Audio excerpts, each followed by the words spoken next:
eu sou a Gabi Xavier, eu estou aqui para falar mais uma vez de anime e dessa vez vou trazer mais dicas de filmes para você assistir. Na minha última lista que eu fiz com 7 filmes para você assistir em uma semana, muita gente comentou, muita gente gostou, pediu mais dicas, deixou várias opiniões de filmes que elas achavam muito bons também. Muita gente pergunta onde assistir esses filmes, onde procurar, e pensando nisso aqui eu vou trazer 5 dicas de filmes que estão no Netflix, e se você é assinante você pode ir lá assistir, e se você não for você pode procurar outras maneiras de assistir esses filmes porque vale a pena.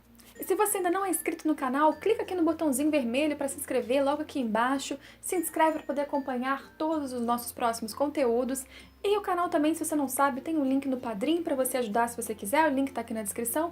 E também temos caixa postal se você desejar mandar qualquer coisa. A primeira dica dessa lista aqui é Kotonoha no Niwa, ou O Jardim das Palavras em português. Dirigido por Makoto Shinkai, que também dirigiu um desses filmes que eu indiquei na última lista, o Kimi no Na wa, e dirigiu também outro filme que estará aqui nesta lista, porque é um diretor com muita sensibilidade e que notavelmente, reconhecidamente, faz filmes muito bons. Filmes que tocam você, que tem uma sensibilidade muito aguçada e tem um design incrível. No caso do Jardim das Palavras, esse filme traz a história de um garoto de 15 anos, um estudante de 15 anos, o Takao Akizuki, que quer ser um designer de sapatos, tá um pouco desiludido com a sua rotina e tal, e decide matar um período ali da sua aula em um jardim de Shinjuku, um distrito, um local de Tóquio, e ele vai lá para poder ficar desenhando realmente os sapatos, que ele gosta daquilo, ele tem vontade de seguir uma carreira naquilo. Num dia chuvoso em que ele vai para esse jardim em Shinjuku, ele encontra lá, ele senta num banquinho e no outro banco está uma mulher mais velha que ele, e ele percebe que ela parece ser alguém que deveria estar no serviço, está na idade, está com uma roupa que aparentemente levaria a crer que ela também estava matando ali, não a escola, mas o serviço dela. Ela estava ali tomando cerveja, comendo chocolate, e essa rotina dele ir para o jardim e encontrar essa mulher, a princípio em silêncio, se repete por outros dias. E a partir disso surge primeiro uma relação silenciosa entre eles, e as cenas são muito mais de ação no sentido de gestos, do que acontece com olhares, do que acontece no silêncio, do que mais com palavras. A gente tem um poema que é significativo e tal, mas eu não vou entrar muito em detalhes, não vou entrar aqui em spoilers. O que eu posso dizer é que é uma obra linda, linda em todos os sentidos, porque tem cores maravilhosas, as luzes junto com as cores trazem um design para os cenários especialmente, que é maravilhoso, com uma fotografia muito perfeita. Essa história que é curta, tem menos de 1 hora, tem 46 minutos, mas que te faz pensar sim sobre cada um desses dois personagens, que estão, na verdade, em fases, em perspectivas totalmente diferentes da vida deles, mas que tem algo em comum naquele momento que acaba os ligando de alguma maneira. Se você gosta desse tipo de filme, se você costuma gostar de ver as sutilezas entre interações simples, singelas e que trazem ali mensagens sobre o ser humano real, sobre pessoas do dia a dia e o que elas têm por trás dos seus sonhos, por trás dos seus problemas, se você gosta desse tipo de filme calmo, que dá pra você ver rapidamente, este é um belíssimo exemplo para começar a nossa lista. E se a gente tá falando de Makoto Shinkai, eu vou trazer aqui o segundo filme que eu gosto muito, e está também no Netflix dele, que muita gente indicou, que é o 5 centímetros por segundo, ou Byosokugo Centimetro. Esse filme é anterior ao Jardim das Palavras, ele foi lançado em 2007. Na verdade, 5 centímetros por segundo traz realmente ali a realidade de uma forma de novo, bem cautelosa. Muito singelamente a gente tem esse filme dividido em 3 partes, em 3 episódios, seria assim, mas que formam um longa único, e 5 centímetros por segundo traz a história principalmente através do olhar de Takaki Ono, que a gente acompanha desde pequeno, no primeiro arco, digamos assim, como se fossem 3 arcos, 3 fases diferentes da vida dele, e logo no início a gente tem uma perspectiva de como foi a infância dele, a relação dele com uma amiga ali muito importante, e 5 centímetros por segundo é uma alusão direta do que eles falam no anime, que é o tempo, a velocidade que uma folha de uma flor de cerejeira, da árvore cerejeira, né, da sakura, demora para cair, essa é a velocidade em que ela cai. E tempo é um tema muito importante dentro desse filme. O tempo que faz com que a sua vida mude drasticamente, o tempo que te afasta das pessoas, o tempo que não necessariamente te curará feridas ou apagará memórias antigas ou fará com que a sua cabeça mude drasticamente. Talvez não, talvez o tempo e a distância façam com que você tenha uma vida completamente diferente, mas uma pessoa pode lidar melhor com aquela mudança do que a outra. E muita gente gosta desse filme, acredito eu, porque ele realmente trata da relação entre as pessoas, trata muito do amor, com todas as suas belezas e todos os seus problemas. Especialmente nesse longa, você vai ver a vida e as relações da vida exatamente como elas são. Sem nenhuma idealização, sem nenhum sonho. Dica número 3, Bakemono no Ko, ou O Rapaz e o Monstro. Esse filme que me surpreendeu muito, na verdade, porque eu não esperava muita coisa, lendo a sinopse, vendo sobre o que ele tratava. E, na verdade, ele é um filme de Mamoru Hosoda, o mesmo diretor de Wolf Children, que eu também recomendei na minha última lista de filmes. Esse filme de 2015, com quase 2 horas de duração, passa muito rápido. Você vai acompanhar a história de Ren, um garoto que acabou de perder a sua mãe e não sabe do pai há um bom tempo, desde que ele se divorciou da mãe dele, e ele revoltado com toda aquela situação, com todo aquele momento ali dos parentes, não sabendo onde está o pai e tal, ele foge de casa. E num dia, ele está na rua, ele encontra uma figura estranha na verdade encontra ele, e parece um monstro, um homem meio urso e tal, e ele vai falar com ele, com o Ren, e falar que quer que ele seja o pupilo dele. O Ren não entende nada, mas depois acaba procurando essa figura e o seguindo até passar por um local e aparentemente cruzando um portal e chegando num mundo completamente diferente e que na verdade não tem humanos, está cheio desses monstros. Esse monstro que o Ren segue é o Kumatetsu, e o Ren acaba, para poder continuar naquele mundo, se tornando um pupilo, sim, dele. E o Kumatetsu precisa de um pupilo para tentar ali lutar pela posição de senhor daquele mundo em que ele vive. O que acontece, o que se desenvolve a partir daí, isso tudo é muito spoiler, mas o que você precisa saber é que a relação dos dois, do Ren e do Kumatetsu, desse menino e desse monstro, nos ensina muita coisa sobre o desenvolvimento dos dois.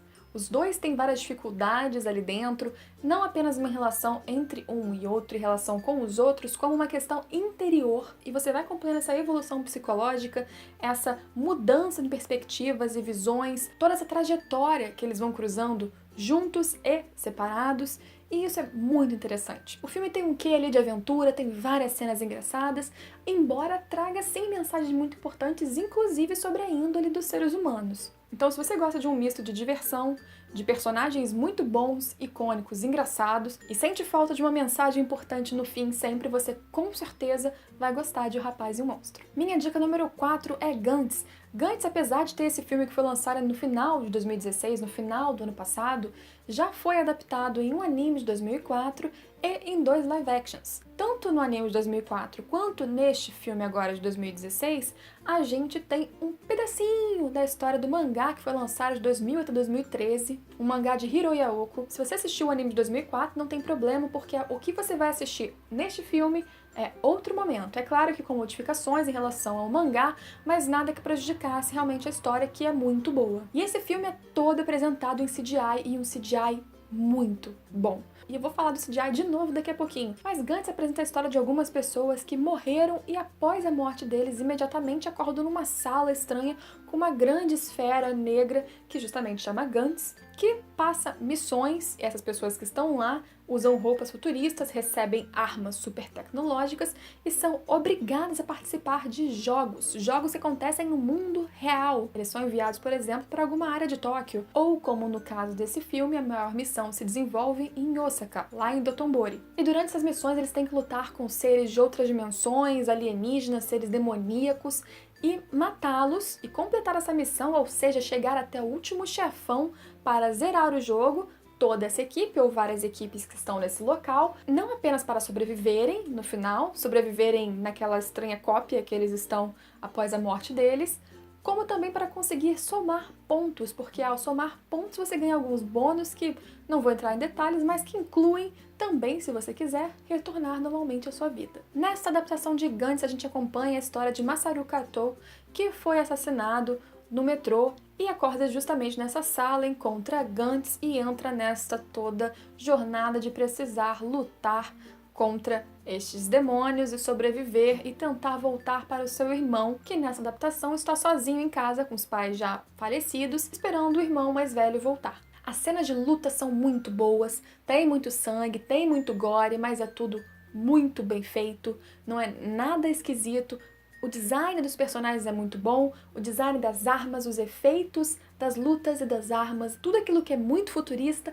é extremamente convincente. Se tem um CGI bom que eu posso falar pra vocês, é o de Gantz. Os personagens não são muito bem aprofundados, afinal é um recortezinho do que tem no mangá, como o anime também foi um recorte, mas a história é muito boa e se você gosta de filmes com muita ação, com um estilo meio futurista, com demônios, com lutas muito boas, você com certeza vai gostar também de Gantz. A minha quinta e última dica, eu não poderia deixar de falar, um filme, o único, infelizmente, que nós temos do estúdio Ghibli lá no Netflix. Hoje, pelo menos, é o único que nós temos, que é Ponyo. Em japonês, Gaki no Ue no Ponyo é um filme de 2008. Esse é o 8º filme dirigido por Hayao Miyazaki e traz uma atmosfera com um olhar bem puro de criança, não só apenas na linguagem, nos personagens principais, em todas as mensagens que são passadas, mas também porque, inclusive, esse filme é todo feito à mão, foram telas desenhadas à mão, então é muito bonito de se ver e tem um traço que lembra muito mais o universo de crianças, mas é muito bonito.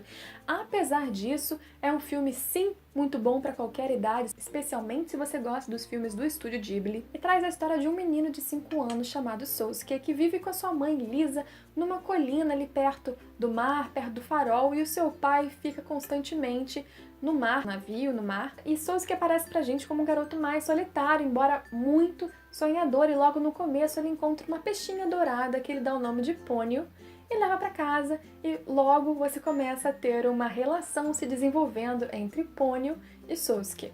E isso vai muito além do esperado. Ponyo é inspirado, sim, no conto de Hans Christian Andersen, da Pequena Sereia, não no filme, mas no conto original. E você vai pensar assim, ah, então vai vir uma sereia... Assim, tem elementos parecidos, mas é apenas inspirado com um olhar do Hayao Miyazaki, então são obras bem diferentes. Tem um ar mais mágico, mais pueril, e o amor que é apresentado nessa história, porque sim, o amor é muito importante, é mais inocente, tem uma beleza muito mais singela do que no conto original. Essa relação da Ponyo e do Sousuke gera toda uma trama a mais. Os pais da Ponyo têm uma importância muito grande, e apesar da gente não ter, além do Sousuke e da Ponyo, uma construção grande dos outros personagens, apesar de ter sim alguns pontos que não ficaram muito bem fechados no roteiro, a história principal gira em torno do Sousuke e da Ponyo. A gente tem umas questões da relação de natureza com o ser humano, a gente tem várias outras abordagens que ficam flutuando em volta da questão principal. Mas se você gosta dessa linguagem pura, mágica e muito bonita das histórias do Hayao Miyazaki, do estúdio Ghibli, assiste Ponyo, porque é uma obra muito boa para qualquer idade. E para você que comenta aqui às vezes que tem filho, tem filha e gostaria de indicar algum anime para ele assistir também, para ela assistir também, Ponyo é um lindo exemplo de algo que vocês podem assistir em família, com certeza. Essas foram minhas 5 dicas de filmes que estão lá no Netflix e que eu recomendo que vocês assistam. É claro que lá tem vários outros títulos. A gente tem 2 filmes de Hunter x Hunter que eu acho que, na verdade, você precisa assistir o anime para conseguir entender melhor. Tem muita coisa boa lá e eu quero que você deixe aqui a sua opinião aqui embaixo sobre esses que eu falei e sobre quais mais você gosta. Não se esqueça de curtir o vídeo se você gostou, recomendar para outras pessoas também, se inscrever no canal, se inscreve, ativa o sininho, vê os outros vídeos todos que vão sair. Deixa aqui embaixo todos os seus comentários. Não se esqueça de dar uma olhada na descrição, tem lá o link do Padrim, tem o endereço da minha caixa postal, tem os links dos parceiros do canal também. E a gente se vê em todos os próximos vídeos. Tchau, tchau!